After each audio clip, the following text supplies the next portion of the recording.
आज हम बात करेंगे राहुल गांधी के उस भाषण की जो पुणे में छात्रों की गूंज कार्यक्रम में दिया गया। यह सिर्फ एक राजनीतिक सभा नहीं थी, यह भाषण एक सवाल के इर्द गिर्द खड़ा था। भारत की महिला आखिर किसकी? परिवार की, समाज की, परंपरा की, या फिर सबसे पहले अपनी खुद की?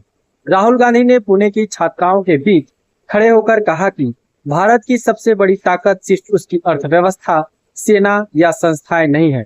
उनके अनुसार भारत की सबसे बड़ी संपत्ति है देश की करोड़ों महिलाओं के सपने, उनकी यात्राएं, उनकी कल्पनाएं और उनकी महत्वाकांक्षाएं। और यहीं से राहुल गांधी का पूरा भाषण एक अलग राजनीतिक और सामाजिक दिशा पकड़ता है। भारत की सबसे बड़ी ताकत महिलाएं। राहुल गांधी ने कहा कि जब भारत की सबसे बड़ी ताकत के बारे में पूछा जाता है तो अलग अलग जवाब मिलते हैं। कोई अर्थव्यवस्था कहेगा, कोई सेना, कोई तकनीक, कोई जनसंख्या।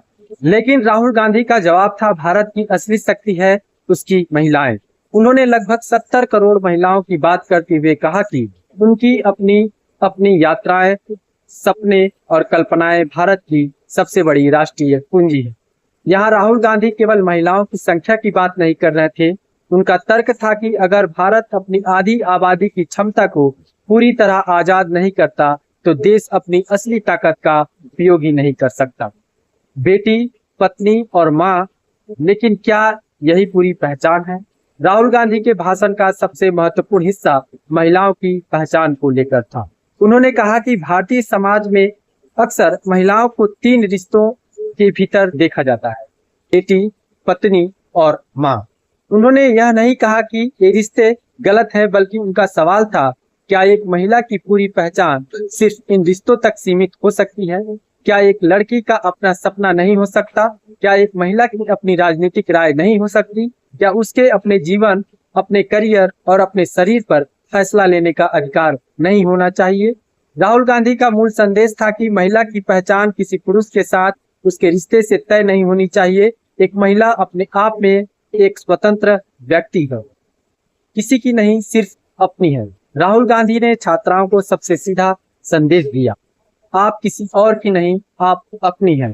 यही इस भाषण का केंद्रीय विचार था।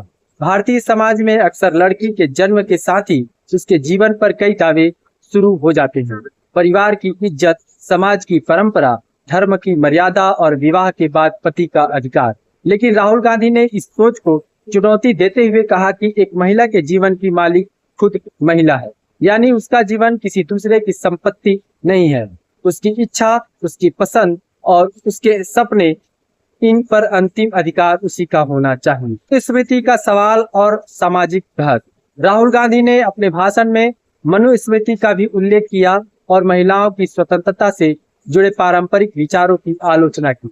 यही उनका भाषण राजनीतिक बहस का विषय बन गया, क्योंकि यह केवल महिला सशक्तिकरण की सामान्य बात नहीं थी। राहुल गांधी ने सीधे उस सामाजिक मानसिकता पर सवाल उठाया जिसमें महिला को जीवन के अलग अलग चरणों में किसी पुरुष की निगरानी या नियंत्रण के अधीन देखने की प्रवृत्ति रही है। यहाँ समर्थक कहेंगे कि राहुल गांधी ने महिलाओं की व्यक्तिगत स्वतंत्रता की बात की, लेकिन आलोचक पूछ सकते हैं कि धार्मिक और प्राचीन ग्रंथों को राजनीतिक भाषण में लाने की जरूरत क्यों पड़ी? यानी राहुल गांधी ने एक बड़ा सामाजिक सवाल उठाया, लेकिन साथ ही एक नया वैचारिक विवाद भी खड़ा कर दिया। छात्र राजनीति से महिला राजनीति तक छात्रों की गूंज अभियान का व्यापक संदर्भ शिक्षा, भर्ती, बेरोजगारी, परीक्षा और युवाओं के सवालों से जुड़ा रहा। लेकिन पुणे का कार्यक्रम महिला केंद्रित था। यह राहुल गांधी की राजनीति में एक महत्वपूर्ण संकेत भी है। कांग्रेस अब युवाओं को केवल बेरोजगार मतदाता के रूप में नहीं, बल्कि अलग अलग सामाजिक पहचानों और अधिकारों वाले नागरिक के रूप में संबोधित करने की कोशिश कर रही है। छात्रों के लिए शिक्षा, युवाओं के लिए रोजगार और छात्राओं के लिए समान अवसर, सुरक्षा और स्वतंत्रता, यही इस कार्यक्रम की राजनीतिक दिशा दिखाई देती है। इन सवाल सिर्फ भाषण का नहीं है। अब यहाँ सबसे बड़ा सवाल यह है कि क्या केवल बड़े भाषण महिलाओं की स्थिति बदल सकते हैं? भारत में महिलाओं के सामने चुनौतियां सिर्फ विचारों की नहीं है। शिक्षा में अवसर, रोजगार में भागीदारी, सुरक्षित सार्वजनिक स्थान, वेतन में समानता और राजनीतिक प्रतिनिधित्व ये वास्तविक मुद्दे हैं। इसलिए राहुल गांधी के भाषण का मूल्यांकन केवल तालियों से नहीं होगा। सवाल यह होगा, क्या कांग्रेस इस विचार को ठोस नीति में बदल पाएगी? क्या महिलाओं की आर्थिक स्वतंत्रता पर कोई स्पष्ट रोड मैप होगा? क्या छात्राओं के लिए सुरक्षित और सस्ती शिक्षा की बात होगी? और क्या राजनीति में महिलाओं की भागीदारी सिर्फ चुनावी भाषण में आगे बढ़ेगी? तो पुणे के छात्रों की गूंज कार्यक्रम में राहुल गांधी का सबसे बड़ा संदेश साफ था। महिला किसी की संपत्ति नहीं है, उसकी पहचान सिर्फ बेटी, पत्नी या मां होना नहीं है, वह सबसे पहले एक स्वतंत्र व्यक्ति है। राहुल गांधी ने महिलाओं की आजादी और बराबरी को भारत की ताकत के रूप में पेश किया, लेकिन इस भाषण ने एक साथ कई सवाल भी छोड़ दिए। क्या भारतीय समाज इस विचार को पूरी तरह स्वीकार करने के लिए तैयार है? क्या राजनीति महिला सशक्तिकरण को सिर्फ नारे से आगे ले जाएगी? और सबसे बड़ा सवाल, क्या भारत अपनी आधी आबादी को सिर्फ संरक्षण देगा या वास्तव में बराबरी और स्वतंत्रता भी देगा? नमस्कार, धन्यवाद।